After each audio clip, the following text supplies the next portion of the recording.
नमस्कार, मैं हूं अंकुर और आप देख रहे हैं सत्य हिंदी का सुबह 9 बजे का बुलेटिन में बड़ी खबरें देखें उससे पहले देख लेते हैं 5 बड़ी हेडलाइंस। चीन का सनसनीखेज दावा, ऑपरेशन सिंदूर में पाकिस्तान का दिया था साथ। राहुल गांधी का आरोप, एफसीन फाइल्स में है पीएम मोदी का इतिहास और चरित्र दर्ज। बंगाल में अब बीजेपी सरकार, शुभेंदु अधिकारी आज लेंगे मुख्यमंत्री पद की शपथ। तमिलनाडु में फंसा पेंच, विजय के पास सिर्फ 116 विधायक, राज्यपाल ने अटकाया रोड़ा। 4 महीने तक नहीं झुकेगा ईरान, सीआईए की रिपोर्ट, अमेरिका की टेंशन बढ़ी।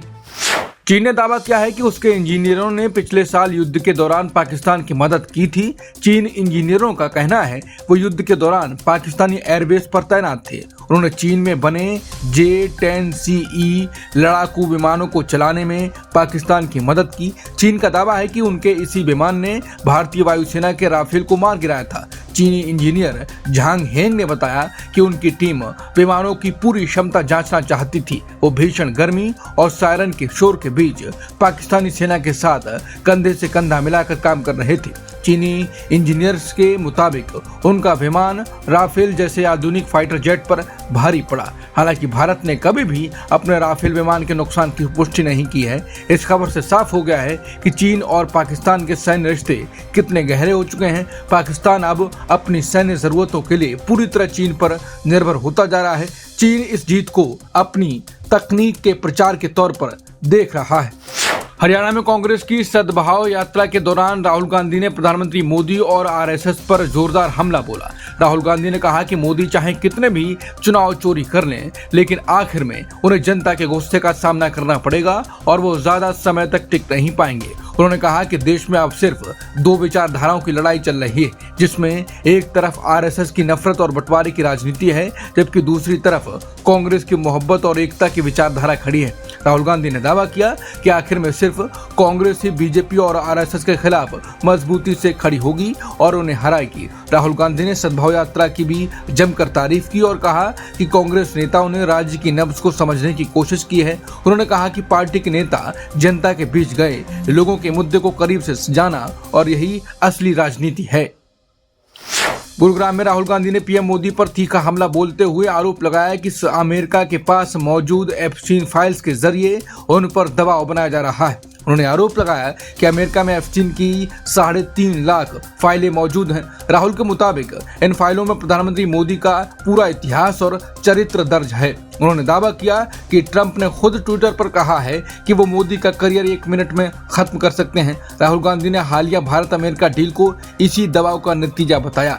उनके अनुसार कोई भी पीएम देश के खिलाफ ऐसी डील साइन नहीं करता है, लेकिन मोदी जी ने अमेरिका के भारी दबाव में आकर इस पर दस्तखत किए। राहुल ने इसे सीधे तौर पर कंट्रोल करने वाला सौदा करार दिया। विपक्ष के नेता ने कहा कि वो इन आरोपों के सबूत के तौर पर ही इस डील का जिक्र कर रहे हैं।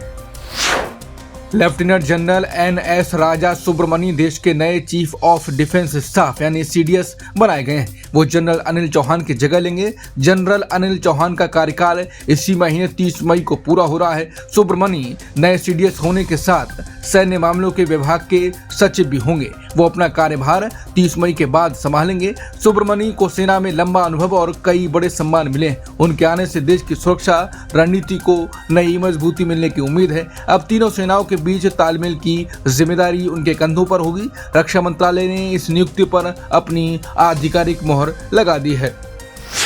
सिर्फ हिंदुओं के लिए काम करूंगा कहने वाले शुभेंदु अधिकारी पश्चिम बंगाल में बीजेपी विधायक दल के नेता चुन लिए गए हैं और वो मुख्यमंत्री बनेंगे। नेता चुने जाने के बाद शुभेंदु अधिकारी सीधे राजभवन पहुंचे। उनके साथ दिलीप घोष और लॉकेट चटर्जी जैसे कई बड़े नेता भी मौजूद थे। शुभेंदु ने राज्यपाल RN रवि से मुलाकात कर सरकार बनाने का दावा पेश किया। अब शुभेंदु अधिकारी शनिवार को 9 मई को यानी आज कोलकाता के ब्रिगेड परेड ग्राउंड में पश्चिम बंगाल के पहले बीजेपी मुख्यमंत्री के रूप में शपथ लेंगे। इस शपथ ग्रहण समारोह में पीएम मोदी के साथ साथ बीजेपी और NDA शासित राज्यों के कई मुख्यमंत्री भी शामिल होंगे।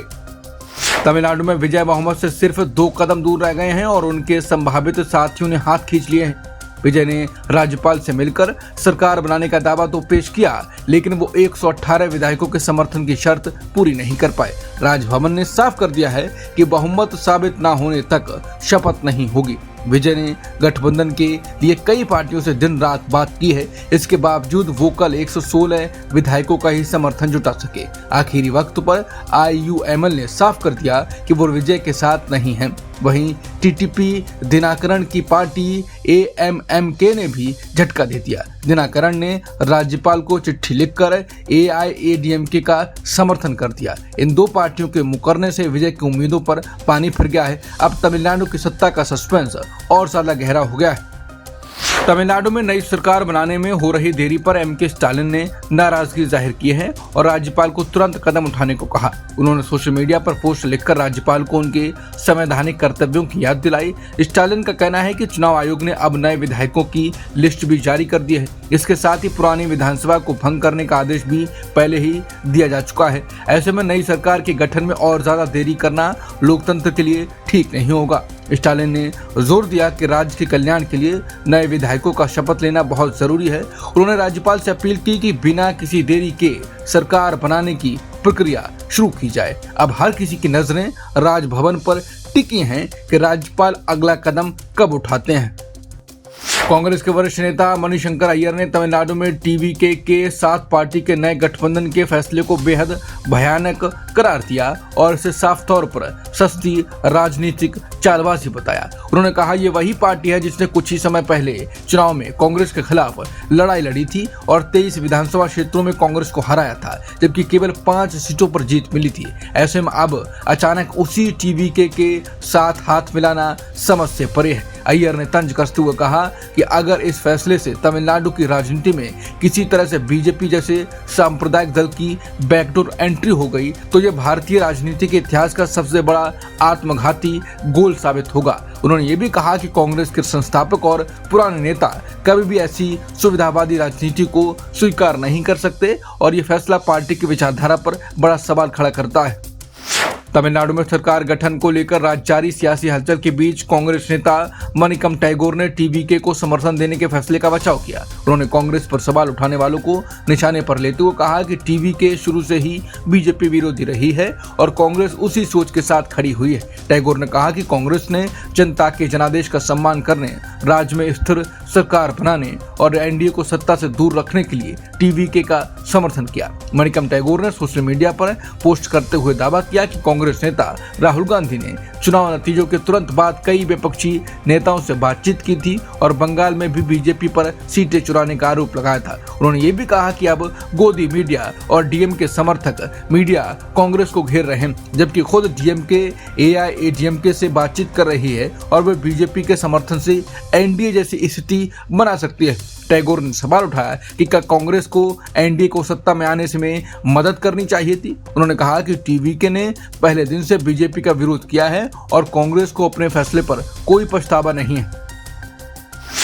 अमेरिका और ईरान के बीच चल रहे युद्ध को खत्म करने की कोशिशें फिलहाल अटकती नजर आ रही हैं। शुक्रवार को अमेरिका और ईरान की सेनाओं के बीच फिर से भारी गोलीबारी हुई। CIA की एक रिपोर्ट ने अमेरिका की टेंशन और ज्यादा बढ़ा दी है। रिपोर्ट के मुताबिक ईरान अगले 4 महीनों तक समुद्री नाकेबंदी को आसानी से झेल सकता है। इसका मतलब है कि पाबंदियों के बावजूद ईरान की अर्थव्यवस्था अभी ढहने वाली नहीं है। दूसरी ओर अमेरिकी अधिकारी दावा कर रहे हैं कि उनकी नाकेबंदी से ईरान को भारी नुकसान हो रहा है। इस बीच जल डमरू मध्य में दोनों देशों के जहाजों के बीच झड़पें भी हुई हैं। अमेरिकी लड़ाकू विमानों ने ईरान जा रहे 2 जहाजों पर हमला कर उन्हें वापस खदेड़ दिया। अब पूरी दुनिया को ईरान के अगले कदम और उसके जवाब का बेसब्री से इंतजार है। हंता वायरस की चपेट में आए एक क्रूज शिप को लेकर हड़कंप मच गया है। ये जहाज फिलहाल स्पेन के कैनरी आइलैंड की तरफ बढ़ रहा है। अमेरिका ने अपने नागरिकों को वहां से निकालने के लिए खास इंतजाम किए हैं। अमेरिकी विदेश विभाग इस काम के लिए एक विशेष विमान भेज रहा है। प्रशासन लगातार स्पेन की सरकार और दूसरी एजेंसियों के संपर्क में है। जैसे ही जहाज टेनेरिफे पहुंचेगा, फंसे हुए लोगों को जरूरी मदद दी जाएगी। इस जहाज पर करीब 17 अमेरिकी यात्री सवार बताए जा रहे हैं। अब तक इस बीमारी से 3 यात्रियों की मौत की खबर आ चुकी है। मरने वालों में नीदरलैंड का एक जोड़ा और एक जर्मन महिला शामिल है। एक कई दूसरे यात्री भी इस दुर्लभ बीमारी की वजह से बीमार पड़ गए। ये वायरस आमतौर पर चूहों और दूसरे कुतरने वाले जानवरों से फैलता है। 9 बजे के बुलेटिन में इतना ही।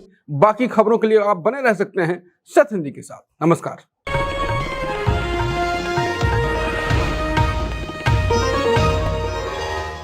Copyright disclaimer under Section 107 of the Copyright Act 1976. Allowance is made for fair use for purposes such as criticism, comment, news reporting, scholarship, and research. Fair use is a use permitted by copyright statute that might otherwise be infringing.